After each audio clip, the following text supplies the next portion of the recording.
मुकदमा जो पहले तो केवल दहेज उत्पीड़न का मुकदमा था 498 का, उसमें केवल इतना था कि यदि पति या उसके परिवार के लोग दहेज की एवज में उसको उत्पीड़ित करते हैं और साबित कर दिया कि वाकई दहेज मांगा और लड़की को पीटा, तो वो चाहे तो साबित हो गया तो सजा हो जाती थी या थोड़ा बहुत जुर्माना हो जाता था, लेकिन उस लड़की के लिए कुछ नहीं मिलता था। इसीलिए 2005 में जो domestic violence women protection act जो बनाया गया है, ये एक दीवानी प्रकृति का है। यानी उसको सजा हो गई, उसको जुर्माना दे दिया, लेकिन उसके लिए क्या मिला? तो उसके लिए इस कानून में सबसे ज्यादा सुविधाजनक ये है कि यदि उसकी सास या ननंद या पति जो भी है उसको शारीरिक रूप से दंडित करे, परेशान करे, ये कानून ऐसा है और ये कानून हर प्रकार की महिला के लिए है। सास हो, ननद हो, जेठानी हो, देरानी हो, बहू हो, सबके लिए है ये। तो इसमें ये नौबत क्यों आ गई कि बहुएं झूठे मुकदमे दायर करती थीं और पता चला कि उल्टा उसको मारती थी सास को, नंद को, तब ये माननीय उच्चतम न्यायालय ने इस प्रकार का ये कानून बनाया। अब आपको ये सब पता होगा कि महिलाओं के लिए कुछ अधिकार भी है और वो संविधान के द्वारा दिए गए हैं। जैसे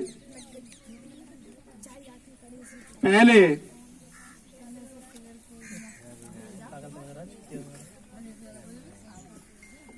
इस प्रकार के अधिकार महिलाओं के लिए नहीं थे।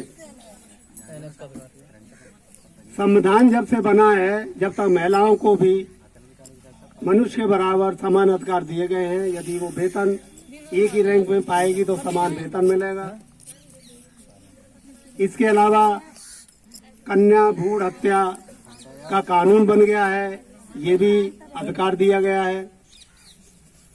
रात्रि में किसी मुकदमे में महिला को गिरफ्तार नहीं किया जा सकता, ये कानून ने अधिकार दिया है। इसके अलावा यदि आर्थिक व्यवस्था पति या घर वाले नहीं करते हैं तो उसकी व्यवस्था भी कानून के द्वारा दी गई है कि महिला को आप खाने पीने रहने की व्यवस्था करेंगे। ये महिला का अधिकार है, ये कोई एहसान नहीं है। दूसरा, जिस जगह आप काम करती हैं वहाँ अक्सर सुनने में आया कि इनका बॉस जहाँ ये नौकरी करती है वहाँ परेशान करता है, उत्पीड़न करता है। वहाँ भी यदि ऐसी स्थिति बनती है तो वहाँ महिलाओं के लिए भी अधिकार सुरक्षित है, उनके खिलाफ कंप्लेंट दायर कर सकते हैं। ये महिला का या उसका अधिकार है। दूसरे, यदि कोई कानूनी कार्रवाई हो रही है किसी अपराध के खिलाफ, 376 है या महिला से संबंधित और कोई, तो वो बंद न्यायालय में की जाती है और वहाँ नाम भी सार्वजनिक न करने या छिपाने की कोई महिला प्रार्थना करती है तो वो उसका अधिकार है कि उसका नाम भी गुप्त रखा जाएगा, उसका नाम छिपा के रखा जाएगा। उसका नाम यदि वो ये प्रार्थना करती है तो ये महिला का अधिकार है, ये आदमी को अधिकार नहीं है।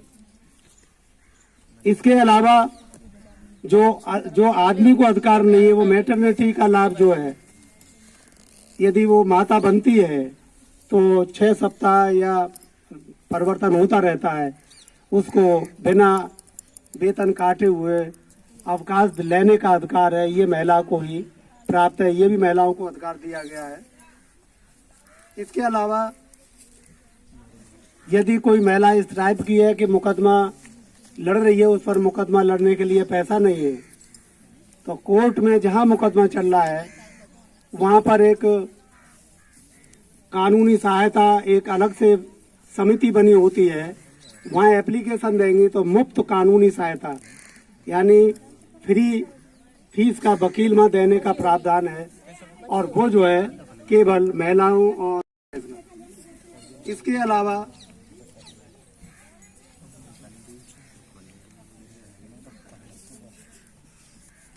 एक जो बहुत ही ज्यादा इम्पोर्टेंट महिलाओं के लिए जो किया गया है, पिता की संपत्ति में अधिकार पहले नहीं हुआ करता था, अब हर लड़की का पिता की संपत्ति में और भाई बहनों के बराबर हक रहता है।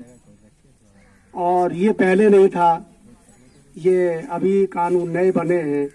पहले लड़की के लिए या यदि वो अपने पति के यहाँ है तो पति के यहाँ थोड़ा सा उसको बच्चों के हिसाब से कुछ मिल जाता था, लेकिन अब वो पिता की संपत्ति में वो उसका अधिकार है, वो ले सकती है लेना चाहे तो ये सारे अधिकार महिलाओं के लिए अलग से हैं। और ये कुल मिला के मैं कह सकता हूँ कि जो परिस्थितियाँ आ रही हैं वैसे वैसे सरकार महिलाओं के फेवर में बहुत सारे कानून भी बना रही है, लेकिन उसको एप्लीकेबल करने की जिम्मेदारी समाज की होती है। मैंने देखा है कि एक केस में 3,000 रुपये महीने का खर्चा बांध दिया था एक महिला के लिए। उस व्यक्ति ने 3,000 रुपये कई साल तक नहीं दिए, उसको नोटिस भेजा, नहीं आया, उसको अरेस्ट करके बुलाया गया। मैंने कहा भाई अपनी पत्नी का खर्चा क्यों नहीं दे रहे हैं? उन्होंने कहा कि साहब ये 3,000 आपने बांधा है खर्चा महीने का, मैं इसको 6,000 रुपये महीने दूंगा, लेकिन ये मेरे साथ रहे। और 3,000 रुपये क्या, इसको एक नया पैसा भी ये अलग रहेगी तो एक नया पैसा नहीं दूंगा। तो हमने कहा जेल जाना पड़ेगा कि हाँ साहब जेल चला जाऊंगा मैं। नहीं माना, मैंने उसको जेल भेज दिया। 1 महीने भर जेल काट आया हूँ। और उसने फिर उसके दूसरी साल का मैंने नोटिस भेजा, फिर उससे पूछा, बोला नहीं साहब कितनी बार भेजो, लेकिन इसको एक नया पैसा नहीं दूंगा मैं। और मेरे साथ रहे तो दुगना पैसा दूंगा, वो 6,000 रुपये महीने चाहे जैसे खर्च कर ले, लेकिन ये मेरी जिद है। मुझे करना क्या है, जेल से बाहर रहूंगा तो कमाऊंगा और जेल के अंदर रहूंगा तो जेल की रोटी मिलेंगी, लेकिन इसको मैं एक नया पैसा नहीं दूंगा। ऐसे भी केस हैं। तो कुल मिलाकर के मैं ये कहूंगा कि आज की युवा छात्र और छात्राएं बहुत अच्छी अच्छी पढ़ाइयां कर रहे हैं, एक दूसरे का एडजस्टमेंट करना सीखें। यदि एडजस्टमेंट नहीं करेंगे, जरा जरा सी बातों पर होंगे तो परिवार टूटेंगे। और मैं देख रहा हूं कि अदालतों में फैमिली से संबंधित विवादों की बाढ़ आ गई है। जहां पहले हम जब सर्विस ज्वाइन किए तो एक कोर्ट में मुश्किल से 10-20 मुकदमे हुआ करते थे, फिर और आगे बढ़े हर कोर्ट में मुकदमे।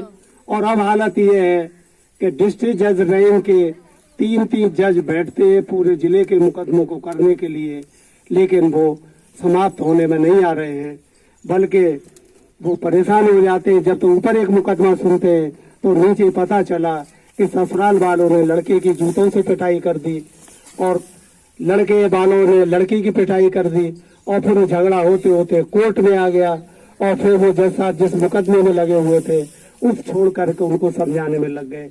ऐसे रोजाना 2-4 केस अदालतों में हो रहे हैं आजकल। तो पहले मुझे अच्छी तरह से याद है, मेरे गांव में एक महिला परेशान होकर के मेरी सखिया जो है मारुति गाड़ियों में बिठा करके ले गए, तो उनके सामने मैं बोल नहीं पाती हूँ, और इसलिए मैं परेशान रहती हूँ। और कभी कभी मन करता है कि जहर की पुड़िया खा के आत्महत्या कर लूं। कुछ हंसी सी भी आई, लेकिन चुप रहे हम। उसकी माँ खड़ी थी पीछे, हमने उनकी माँ को बुलाया, बताइए माता जी क्या बात है। उनकी माता बोली कि साहब ऐसा है कि जे लड़की के जो ससुर है, इनके गांव में भी हमारे गांव की लड़की है, तो मेरे लिए तो वो ससुर भी दामाद है, और इनके बेटे के लिए मैंने लड़की दे दी है, ये भी मेरे दामाद है। अब साहब इन्हीं से पूछ लो जो कुछ करना है। हमने ससुर से पूछा, 1.5 मिनट ही है। हमारी कोई कमी नहीं है, हम जैसे थे वैसे विदा करके ले आए। पुरानी रिश्तेदारी थी, इसलिए किसी ने कोई ऐतराज नहीं किया। पर डर ये लग रहा है कि साहब जब विदा करके ले आते हैं तो जहर की पुड़िया लेकर कमरा बंद करके ताला बंद कर लेती है और कहती है कि अब तो मेरा जीना बेकार है और मैं तो आत्महत्या कर रही हूँ। तो वही जो वो लड़की भी वही कह रही थी। अब मैंने कहा इसका समाधान क्या, अब तू ही बता क्या समाधान है। मैं समझ गया, ज्यादा मैंने लंबा खींचा नहीं। उन्होंने कहा साहब ये अच्छी तरह से मुझे विदा करके ले जाए और कुछ जो है कपड़े बढ़िया ले आए। मेरे कितने जोड़ी कपड़े ले आए कि 2 साड़ी ले आए बढ़िया सी और एक बढ़िया सी गाड़ी में मुझे विदा करके ले जाए। हमने उस लड़के वाले से पूछा, मैंने क्या बोला साहब जो आपका आदेश हो। हमने फैसला किया कि 2 की जगह 5 साड़ी अच्छी वाली ले जाएंगे और बढ़िया गाड़ी जो भी हो उसमें फूल मालाएं सब लगा करके सजा कर गाड़ी ले जाएंगे और आप 15 दिन के अंदर इस लड़की को विदा करके ले जाएंगे और 1 महीने भर बाद आप आइए। वो तैयार हो गए। महीने भर बाद आए तो लड़की भी सजी सजाई थी बढ़िया तरह से कपड़े पहन के। मैं समझ गया कि दोनों लड़का लड़की ठीक थे। हमने कहा अब क्या रहा। बोला साहब अब मेरी इज्जत बन गई। उनका क्या क्या लाए थे साहब, गाड़ी सजा के लाए थे और साहब 5 जोड़ी कपड़े लाए थे और मेरे लिए पूरा श्रृंगार का सामान भी लाए। और अब मैं गर्व से कह सकती हूँ कि मेरी भी शादी मेरे ससुराल वाले ठीक है और साहब मेरा जो है मेरा मुकदमा खत्म कर दिया गया। मैंने कहा ना ऐसे नहीं करूँगा कहीं। हो सकता है अभी डर की वजह से तेरे साथ किया और तुझे ले जाने लगा और तुझे मार देंगे। साहब अब क्यों मार देंगे, मेरे को कोई पता नहीं है। तो अंडरस्टैंडिंग दोनों पुरानी तरह की मान्यताएं लेके लोग चल रहे हैं। तो ये संक्षेप में मैंने आपको कुछ चीजें बताई हैं और चूंकि समय का अभाव है नहीं हम कानून के बारे में एक कानून के बारे में बहुत सारी चीजें आपको बता सकते हैं और मैं समझता हूँ आज के लिए आप लोग इतना ही पर्याप्त है। हाँ इतना जरूर कहूँगा कि हमारे बुजुर्ग गांव के बैठे हुए हैं। मुझे उम्मीद नहीं लग रही कि यहाँ इस तरह का कोई महिला उत्पीड़न वाले मामले होंगे क्योंकि थोड़ा ठीक ठाक मुझे गांव लग रहा है। फिर भी गांव वाले नहीं करते हैं लेकिन कहीं कहीं लड़कियां इस तरह की आ जाती हैं जो सब कुछ घर वाले लड़के वाले सब कुछ ठीक ठाक रखने के बाद में जबरदस्ती उनको फंसा देते हैं। तो यदि ऐसी कोई स्थिति हो और मेरे लायक कोई सलाह लेने की आप उचित समझें तो कभी भी आप आ सकते हैं। मेरे यहाँ किसी का कोई फीस नहीं है। मैं 1 गिलास पानी और 1 कप चाय पिला देता हूँ। किसी तरह की कोई सलाह लेनी हो तो आपका स्वागत है। लेकिन ईश्वर से प्रार्थना करूंगा कि इस तरह ऐसे कार्यक्रम में बुला करके अवसर देते हैं और ये वाकई